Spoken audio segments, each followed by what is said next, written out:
Is this thing on? Let's go.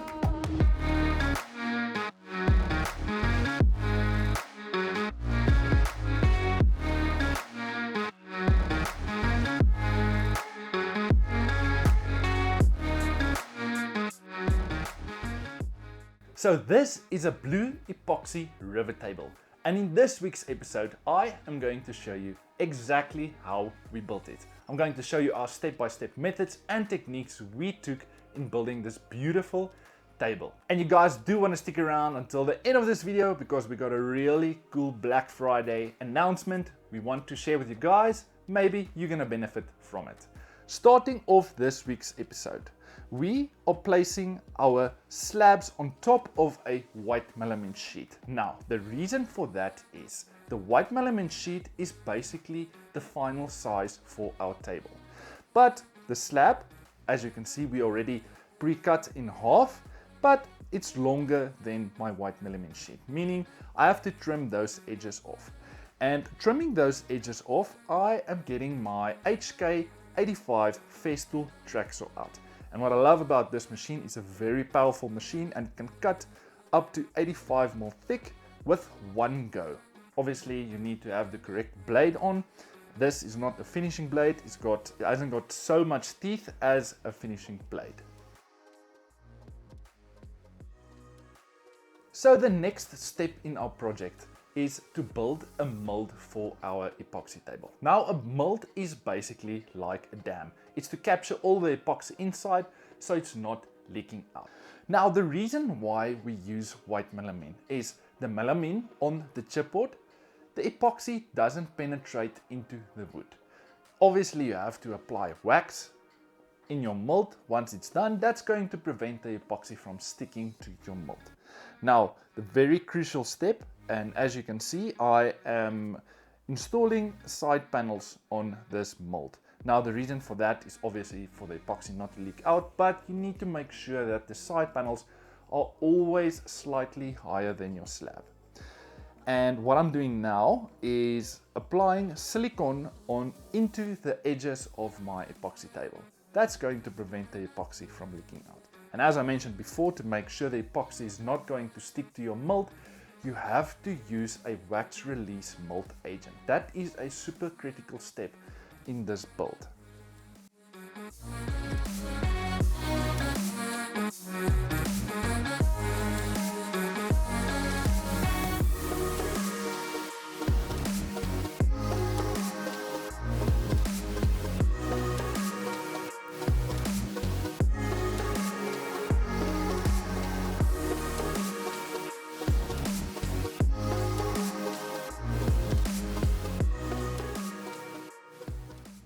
So moving to the next part of our project, and that is doing the preparation so we can start pouring our epoxy. Now my slab is obviously cut down to its final size already, and now I'm just placing my slab into my mold, and as you can see, it fits like a glove. Now obviously off camera we did clean the whole process with the air gun.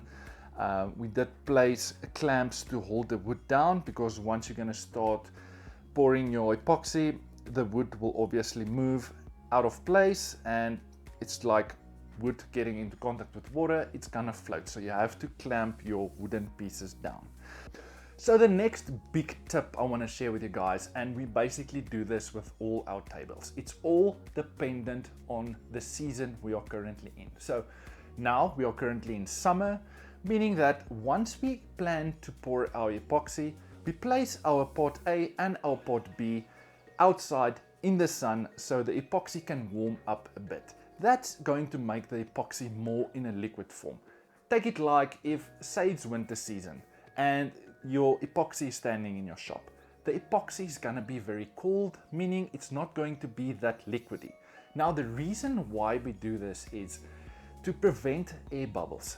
If your epoxy is slightly warm and it's more in a liquid form, it's gonna help release air bubbles as much as possible. Now starting off with our casting process. We are using a deep casting epoxy that's called Crystal 100. It's a deep casting epoxy. Now for us, we don't do deep castings for multiple reasons. The first reason is it helps us prevent as much air bubbles as possible. So say for instance, the thickness of this table was 70 mil in total. We ended up doing 3 casting layers of epoxy. And it just helps us to reduce bubbles as much as possible. And it's giving us a lot of working time. When we start mixing the epoxy, we can leave it in the bucket, the part A and part B, for around about half an hour before we even start working with it. You will see most of the air bubbles rise up. It's going to give you a chance to pop all those air bubbles. And when you're going to start your first casting, you're going to see it's going to help reduce air bubbles as much as possible. Now, the specific pigments we are using is called So Strong UV. It is made for UV reasons and all that, but the reason why we like it is, especially when it comes to the blue colors, it's giving you that vibrant blue color that's so popular among the tables we built. Even the black tables, that's basically our most popular range in our shop, is our black tables and our blue tables. Now for our South Africans, that's the 2 colors we are most familiar with. I know overseas like the US and Canada, you guys do like more solid color epoxies.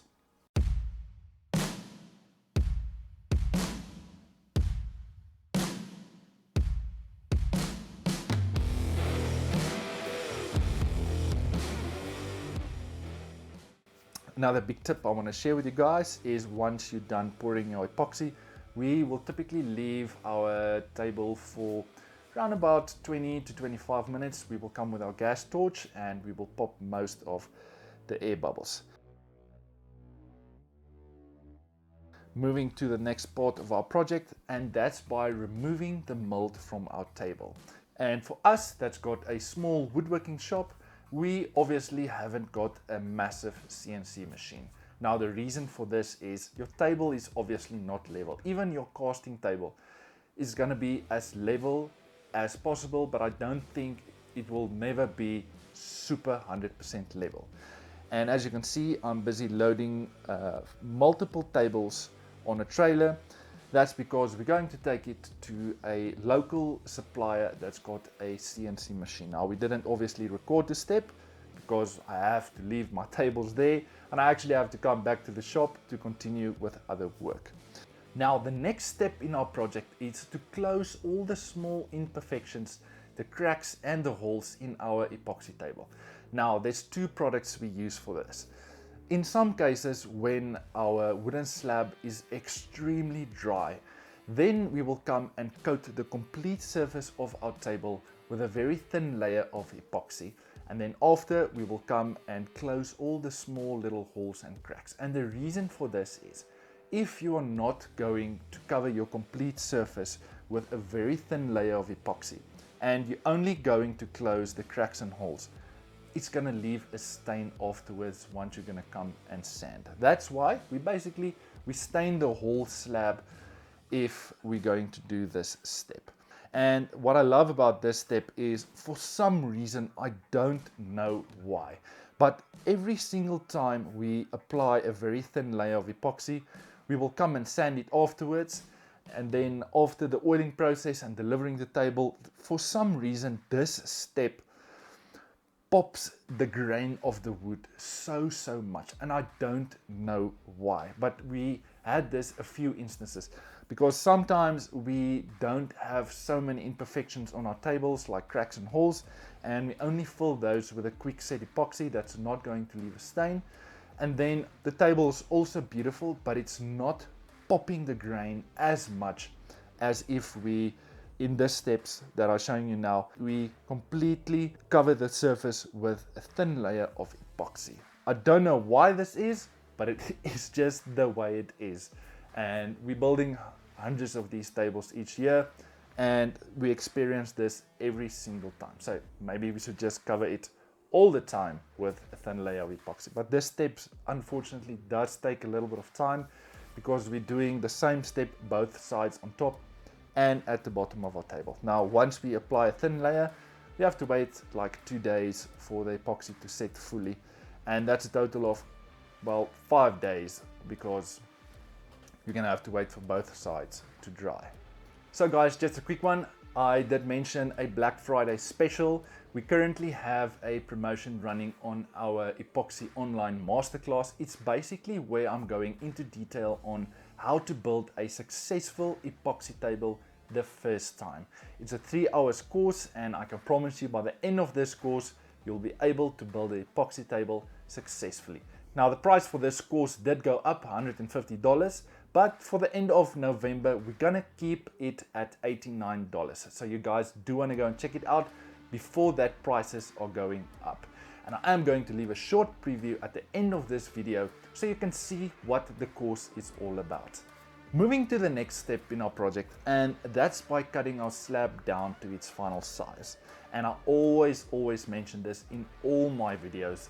Once you start the planning process in your project, always make sure you build your table slightly bigger lengthwise and widthwise, because you obviously have to cut your table down to its final size, and it's going to leave room for error if you're going to make a mistake somewhere down the line. Also, just a quick reminder that you do have to change blades for this step. You do have to get a blade with a lot of teeth, meaning it's going to give you a very fine cut.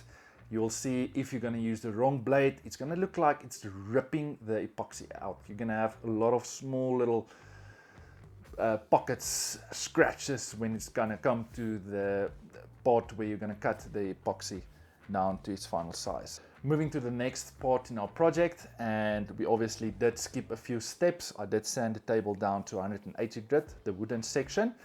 And now, typically for us, we love giving all our tables a small 45-degree chamfer right around. We, as a epoxy manufacturing company, we like to keep the thickness of the slab, meaning that we don't like a big chamfer on all our tables. We like to see the thickness of our table.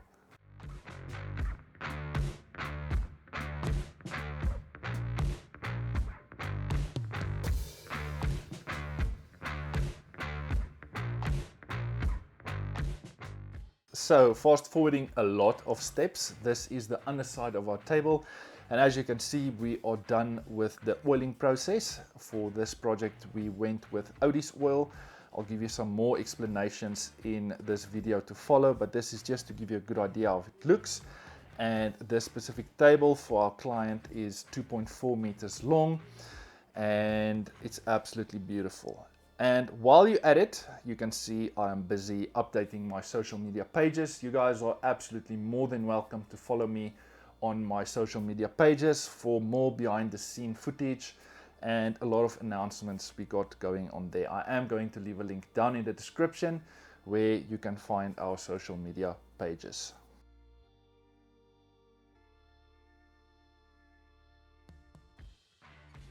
Flipping the table over, now we're obviously going to start the top side of our table, and I obviously skipped a lot of steps. We sanded our wooden section down to 220 grit and our epoxy section down all the way to 1500 grit. And the polish system we use is called the Festool polish system. Now we absolutely love this system. It's got 3 different colors because it's 3 different polish grades. You're going to start with the orange polish compound with the orange polish sponge, and then after you finish that step you're going to move to the blue, and then the final one, the white. Now the polish machine I'm using here is the Shine X, is 150 millimeter in diameter, and I love this machine. It's got variable speeds, and we typically polish our tables to around about the speed setting number 4 and number 3, just depends on what grits we're on. And you'll see the colors and the epoxy is just going to pop once you're going to start going higher, well, lower in the polish grits for the Festool system. I am also going to leave a link down in the description where you can find this system on the Festool website. Now, another massive tip I want to share with you guys, and something we get asked so much all the time, is where your polish machine basically goes onto the wooden section of your slab. It's basically polishing that part of your wood. So once you're going to do the oiling process, you're going to see that there's a line where you polished on the wooden section. Now you'll see in the steps to follow, what we like doing is we will come with our finishing sander, our Festool ETS5 with a scorch pad. As you can see here, I'm showing you guys, it's a scorch pad. It's a 360 grit scorch pad from Festool. We will typically sand the complete wooden section because there will obviously be polish splatters all around. So this will help you to remove all that. And then you can see I am getting really intense close to the line where the epoxy and the wooden section meets on our table. Don't touch the epoxy because it's going to leave a mark. We literally are on the line, so close. And what I love about the oil we are using, the Odis oil, you can sand your table up to higher grits, meaning you can go up to 400, up to 600, up to 800 grit. The oil will definitely penetrate into the wood. But for us, with our experience, we like to sand all our tables to about 220 grit to 320 grit, because yeah, we've got our reasons for that, and you'll find that in the masterclass as well. What I also love about the scorch pad is, even if you're not building epoxy tables, sometimes when you stop to 180 grit and when you look at your wood from a certain angle, you will see the marks and the lines in the direction you sand it with your machine. Now the scorch pad basically softens that edges, and it's just going to give you a super smooth surface on all your wooden projects. This is literally a must for us. There's no project going out that we don't do this step. So for this project, we're going to use Odis oil, and there's quite a process we go through in doing this. We will typically start with our Odis oil Super Duper. It's more in a liquid form as your original Odis oil. We will oil our table, wait 1 hour, we will buff it off, we will come back the next day, we will use the original Odis oil, we will wait 1 hour, we will buff it off, we will wait another day. So typically for us, to oil a project takes us about 5 days to oil a project in total. And then it's still not ready, because once we go and deliver the table, we do a last coat of oil on site in front of the client so they can see how the product works, and then we give them a small explanation. So before I'm going to leave you guys with the final product, I do want to mention that for this video and for a few videos to come, our camera did fall. So in some spots I had to use my GoPro and my phone, and as you can see on this table, the colors is not correct. My Apple 13 is bringing out so much orange in the wood, and I just wanted to remind you guys, it's not the color of the project, it's the color digrations or whatever you call it that the phone does automatically. But here's the final product. Before you guys head out, let me know down in the comment section below, what do you guys think of this table? What would you have done differently? And we, as a small YouTube channel, will obviously love to grow our channel. So 2 things I need from you guys. The first thing is, leave me any recommendations on how to make better content. What do you guys want to see? What can we do to better ourselves? And the second one is, make sure you like, subscribe, and hit the notification button so you don't miss out on any future content or videos we're posting. Thank you guys. I hope you enjoyed this week's video, and make sure you stick around, because at the end of this video, I'm going to show you guys our online epoxy masterclass. Cheers. Welcome to this online epoxy masterclass. Moisture content. You hit right into the core wood species to remove the bark with an aggressive steel wire brush. Table design, slab preparation, building process, epoxy mold. Release agent wax, calculate epoxy. 7, 8, so we got 16 points. Mixing epoxy, color consistency, whether to seal your live edges or not. Pouring epoxy.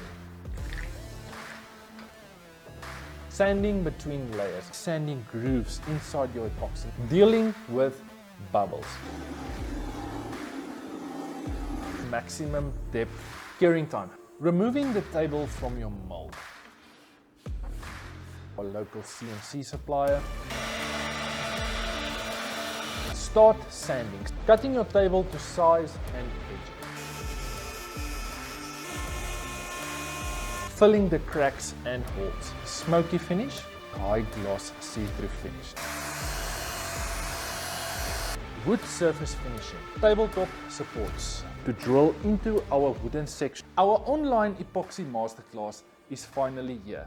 It's 4 hours of masterclass where I'm going into detail on how we build all our epoxy tables, where I'm going to teach you from start to finish how to build a epoxy table successfully.